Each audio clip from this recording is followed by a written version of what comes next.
এইখানে আমরা খুবই সুন্দর একটা শর্টকাট শিখবো। এই শর্টকাটের ম্যাথ তোমাদের জীবনে একবার হইলেও পাবা। এটা তোমাদের জন্য জিপি অফার।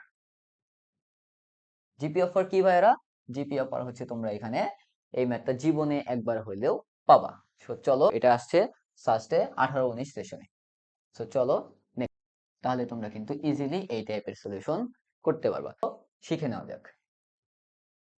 সো এইটা শেখার আগে আমরা শর্টকাটটা আগে শিখে নেই। শর্টকাটটা কি দেখো, সে ax square plus bx plus c equal 0। এই সমীকরণের মূলদ্বয়ের অনুপাত ধরে নাও m:n। মূলদ্বয়ের অনুপাত কি? m:n। এটা হচ্ছে মূলদ্বয়ের অনুপাত। মূলদ্বয়ের অনুপাত। ওকে। সো মূলদ্বয়ের অনুপাত যদি m:n হয় তাহলে মূলদ্বয় কেমন হবে? সো মূলদ্বয় হবে হচ্ছে, ধরে নাও একটা হচ্ছে m আলফা আর একটা হচ্ছে n আলফা। কারণ মূল একটা যদি m আলফা হয় আর একটা যদি n আলফা হয় তাহলে না মূলদ্বয়ের অনুপাত m:n থাকে। সো এখান থেকে দেখো মূলদ্বয়ের যোগফল m alpha plus n alpha, মূলদ্বয়ের যোগফল কত? Minus b by a। So that is m plus n into alpha আসতেছে মাইনাস b বাই a। এটা হচ্ছে আমার 1 নম্বর সমীকরণ। এখন খেয়াল করো, মূলদ্বয়ের গুণফল mn আলফা স্কোয়ার। কারণ m আলফা আর n আলফা যদি আমরা গুণ করি কত আসবে? mn alpha square. সো এটা কত আসবে? এটা আসবে হচ্ছে c বাই a। সো এটা যদি আমার 2 নম্বর সমীকরণ হয়, এখন খেয়াল করো, আমি চাচ্ছি কি যে শুধুমাত্র যেন এই মূলের অনুপাত এবং এদের যে সহগ এদের মধ্যে একটা রিলেশন আনতে পারি। অর্থাৎ আলফা তো আমার ধরা জিনিস, আলফা আমি রাখতে চাচ্ছি না। তো আলফা কখন আমি ভ্যানিশ করতে পারবো? যদি আমরা 1 নম্বর সমীকরণকে স্কোয়ার করি। সো 1 নম্বর সমীকরণ এখানে না দিয়ে এটাকে স্কোয়ার করে ফেলি, তাহলে তো আলফা স্কোয়ার চলে আসতেছে।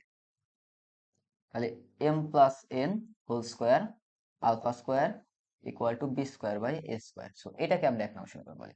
দেখো এখানেও আলফা স্কোয়ার আছে, এখানেও আলফা স্কোয়ার আছে। সো আমি যদি এইটা দুইটা সমীকরণ ভাগ করে দেই, 1/2 করি, তাহলে কত পাচ্ছি দেখো তো? 1/2 করলে এখানে পাচ্ছি m plus n whole square alpha square divided by ওইখান থেকে পাচ্ছি mn alpha square equal to B square by A square divided by এখানে হচ্ছে C divided by A. So এই আলফা স্কোয়ার কাটাকাটি। সো এখানে কত থাকতেছে? B square by A square into C by A কে এখানে ভাগ করলে উল্টে যাবে, তাহলে এ বাই সি আসবে।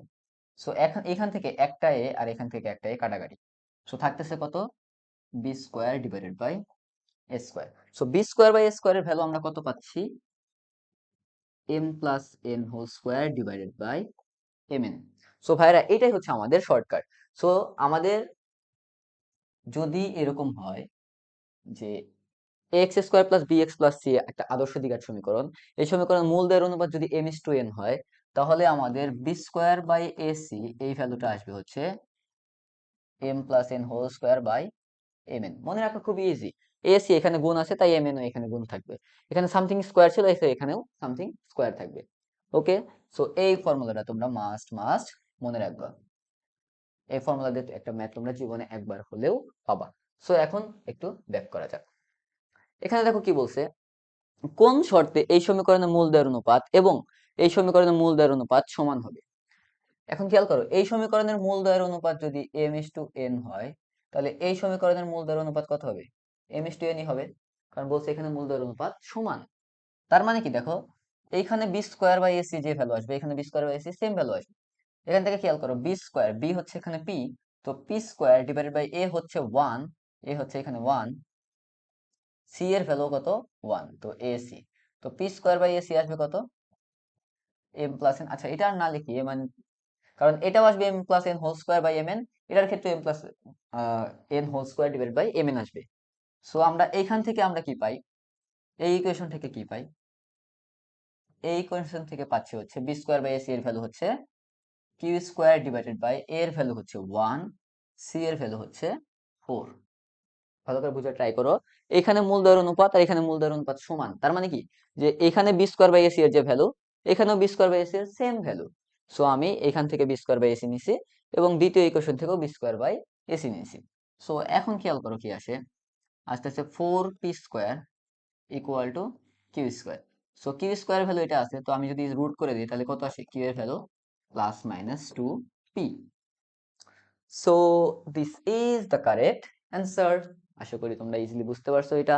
সো এই ফর্মুলা যদি তোমরা মনে রাখতে পারো যে b square by AC equal to হবে হচ্ছে m plus N whole square divided by M n, তাহলে তোমরা কিন্তু ইজিলি এই টাইপের সলিউশন করতে পারবা। সো সেম কনসেপ্টে আমরা আরো একটা ম্যাথ পাবো পরে, চলো সলভ করা যাক।